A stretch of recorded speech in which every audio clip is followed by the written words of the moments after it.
I am someone who's never known how to do my hair, and the fact that I was able to go from soaking wet hair to this in 20 minutes this morning is like such a double high five and a win for me in a whole new level. Welcome back to my channel, or if this is the first time you're here, hello, my name is Kayleigh. I'm so happy you're here.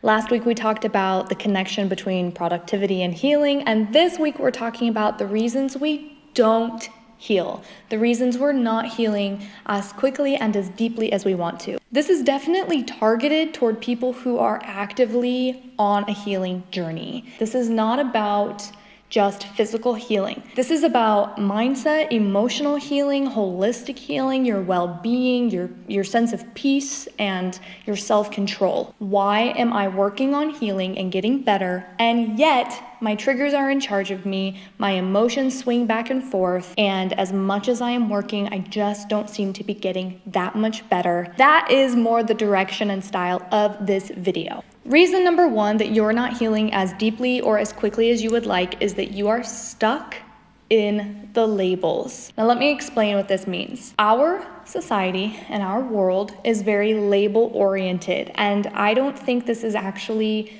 too bad of a thing. I think it's inherently human. We are trying to identify what we are seeing, what we're experiencing, giving it a name, giving it identity. There's nothing wrong with that. And also, I think that receiving a label is not an inherently bad thing. So what I mean is you have experienced a label for the symptoms that you experience in your life, in your state of lack of health, and you have gotten lost in what that label means. You are committed to the label more than you are committed to evolving past what the label defines about you. I'll give you an example from my life. When I was 21, I received 3 diagnoses. One of the labels that I received is that I have a dissociative disorder, that I dissociate. And side note, I know a lot of people say disassociate versus dissociate. I don't know. I have always heard dissociate in therapy. So disassociate is like separating from the event at hand. Dissociation is like separating from oneself.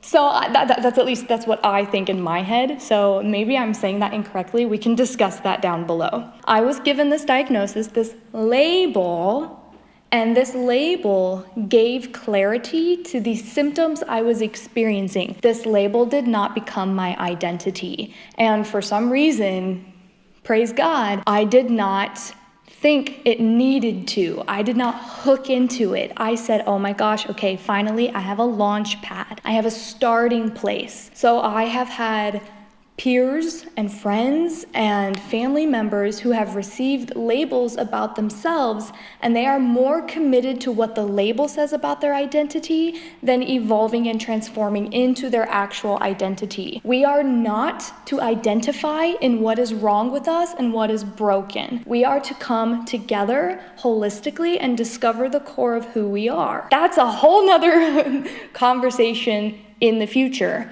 But let's back up to the first part of that. If you put the foundations of your identity in labels that describe the symptoms you experience, you limit your belief for what kind of less symptom-free, eased symptom life you can have. I still, after 7 years of healing my dissociation, experience dissociation, but I am not a walking dissociative person. I do not believe that I operate under the umbrella of a dissociation disorder. I feel so alive and so invigorated and energized by life that I often forget I have that disorder. In the midst of receiving the label and diagnosis, I would have believed that was never possible. I would have never thought that I could experience life so symptom-free now. But you cannot transition and transform through those stages if you do not understand that your label is a launching pad, not an indefinite answer. So that first reason is getting lost in the labels.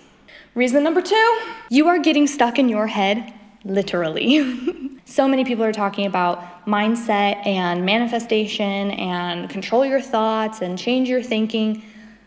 All right, when you focus on mindset and mindset alone without understanding the structure of the mind, You have limited tools. So when I say you are literally stuck in your head, what I am saying is you don't understand the intertwined connectivity of your mind and your body. You're not healing from a mind-body understanding. You're trying to heal your mind in counterpart to the body. Or you're trying to heal your body, but not addressing the mind. Or possibility number 3 is you are trying to heal your mind and you're trying to heal your body, but you have compartmentalized the two and you don't understand the beautiful orchestration of how they work together. When I got diagnosed and I was experiencing horrible symptoms, and I will make videos in the future about that season of my life, I was blessed to receive a medical textbook on the interconnectedness of the mind and the body.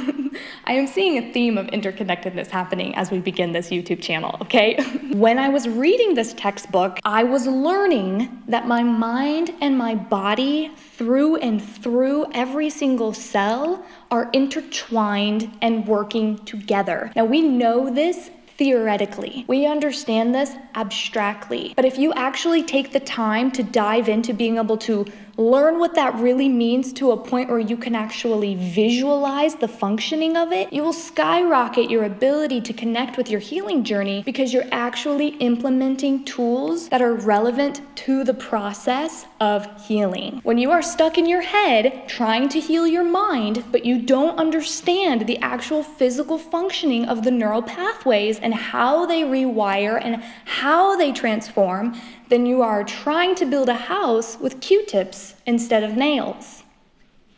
So you're literally stuck in your head. That is reason number 2. You're not healing as deeply and as quickly as you would like. For this video, I have one final reason, the third reason that you're not experiencing the depth of healing you want, and it's kind of an intense reason. It's kind of a punch. So just bear with me, address whatever ego might be present when you hear it. I know that when I learned this in my own experience in life, which is how I learned all of these tools, I had to really face the parts of me that I didn't like in order to be able to soak it in and optimize the reality of it. So reason number 3 that you're not healing is that you are focusing on people's lack of health and holding it against them. Let me say that again. While you're trying to heal, you are instead focusing on other people's lack of health and you're holding it against them that they haven't gone through the same healing that you have gone through. When we experience healing and we experience new perspectives of how we can live our life, sometimes the revelation is so shocking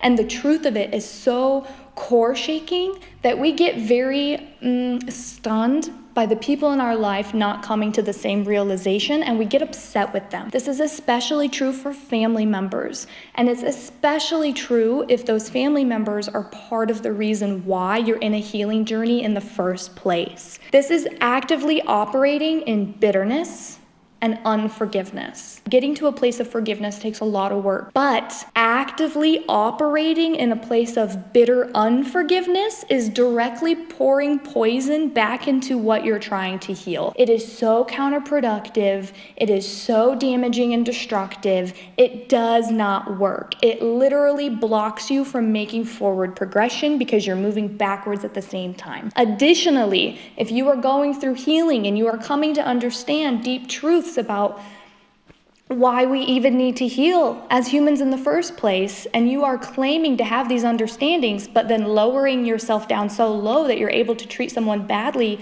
whether it's in your mind or through your actions or your words, because of their pain still burdening them, you're missing the point. You're going in the wrong direction. You're not healing in a way that it's transforming you and changing you. You're trying to heal out of spite and bitterness. It will not work. That is not fertilizer to the soul. It's Roundup weed killer poison. It will not work. So I know I said that was a really intense one to take. Isn't it though? It's like a punch to the gut if you're in the right season to receive it. Those are my 3 reasons for why you are not experiencing the depth and quickness of healing that I'm sure you would like to experience. I have more reasons, but I wanted to do just 3 for this video. If you would like to hear more, if you'd like me to make a part 2 to this video, I will absolutely gladly do that. Just leave a comment for me below. Thank you so much for being here. I've got videos coming out every Sunday on the topics of healing the soul, building productivity, working towards our goals and dreams, and life. It's fantastic. I'll see you next week. Thank you so much.